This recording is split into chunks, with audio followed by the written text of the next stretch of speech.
Assalamualaikum warahmatullahi wabarakatuh. Selamat pagi anak-anak. Bagaimana kabarnya hari ini? Baik, alhamdulillah.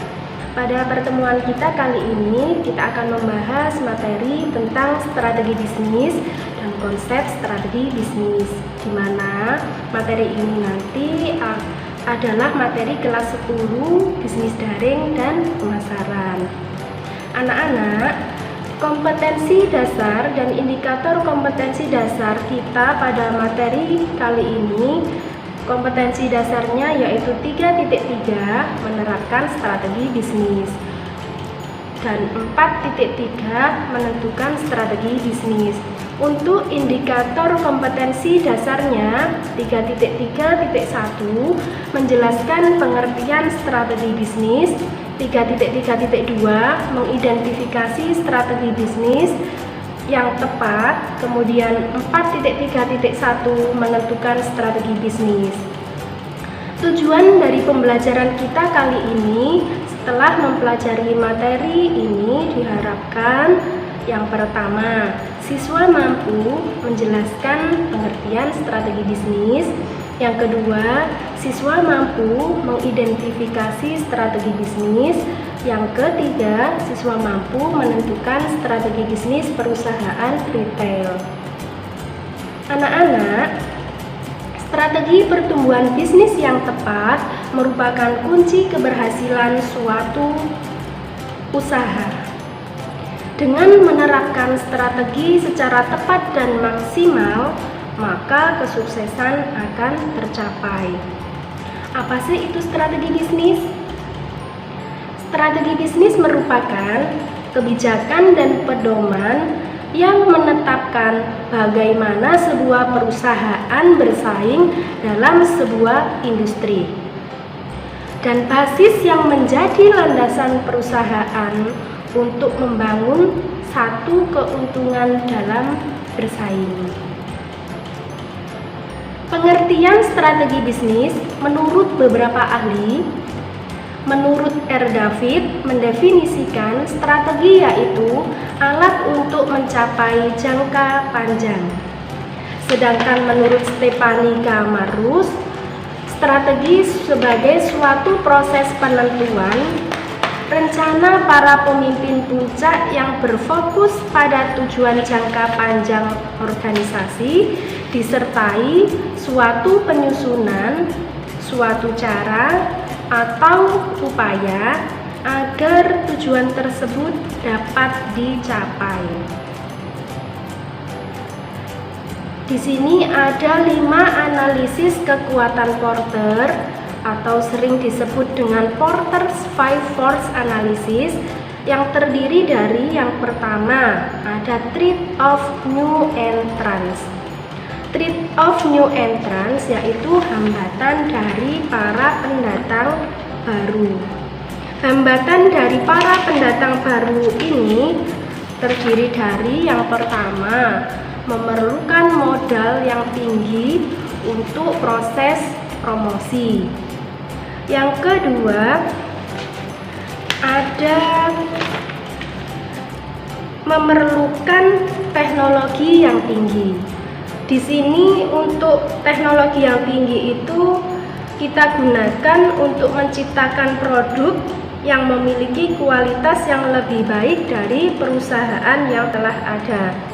Kemudian yang ketiga yaitu hak paten, hak merek, kemudian merek dagang, biasanya itu telah dimiliki oleh perusahaan lain. Yang keempat ada loyalitas pelanggan. Loyalitas pelanggan di sini biasanya untuk perusahaan yang sudah ada, mereka sebelumnya sudah mempunyai pelanggan yang sangat loyal, sehingga bagi para pendatang baru itu harus bisa bekerja keras untuk mendapatkan pelanggan. Kemudian yang kedua yaitu analisisnya bargaining power of supplier, atau sering disebut dengan kekuatan tawar-menawar dari pemasok. Yang ketiga ada bargaining power of buyers. Bargaining power of buyers ini yaitu kekuatan tawar-menawar dari pembeli. Yang keempat, ada threat of substitutes produk atau disebut ancaman dari produk pengganti. Dan yang kelima atau yang terakhir yaitu rivalry among existing competitor atau disebut dengan tingkat persaingan dengan kompetitor. Anak-anak, materi kita selanjutnya yaitu tentang konsep strategi bisnis. Pada konsep strategi bisnis ini terdiri dari dua konsep. Yang pertama ada distinctive competence dan yang kedua ada competitive advantage. Distinctive competence yaitu tindakan yang dilakukan oleh perusahaan agar dapat melakukan kegiatan yang lebih baik dibandingkan dengan para pesaingnya. Menurut D dan Winsley, di sini untuk mengidentifikasi distinctive competence itu memerlukan dua keahlian, ada keahlian tenaga kerja, yang kedua yaitu kemampuan tentang sumber dayanya. Kemudian untuk konsep competitive advantage di sini terdiri dari tiga strategi. Yang pertama ada strategi diferensiasi, yang kedua ada strategi kepemimpinan biaya menyeluruh, dan yang ketiga ada strategi fokus. Untuk strategi diferensiasi yaitu strategi yang memiliki ciri-ciri bahwa perusahaan mengambil keputusan untuk membangun persepsi pasar potensial terhadap suatu produk atau jasa yang unggul. Di sini supaya apa? Supaya tampak berbeda dengan produk yang lainnya. Itu tentang strategi diferensiasi. Kemudian strategi yang kedua ada strategi kepemimpinan biaya menyeluruh.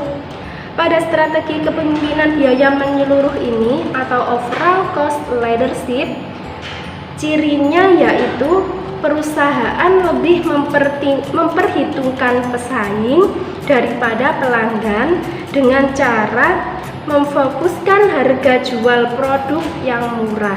Jadi pada konsep ini produknya lebih murah karena mereka lebih memperhatikan harga jual produk mereka, sehingga biaya produksi, biaya promosi, kemudian riset pasar itu dapat ditekankan karena mereka menjual produknya lebih murah.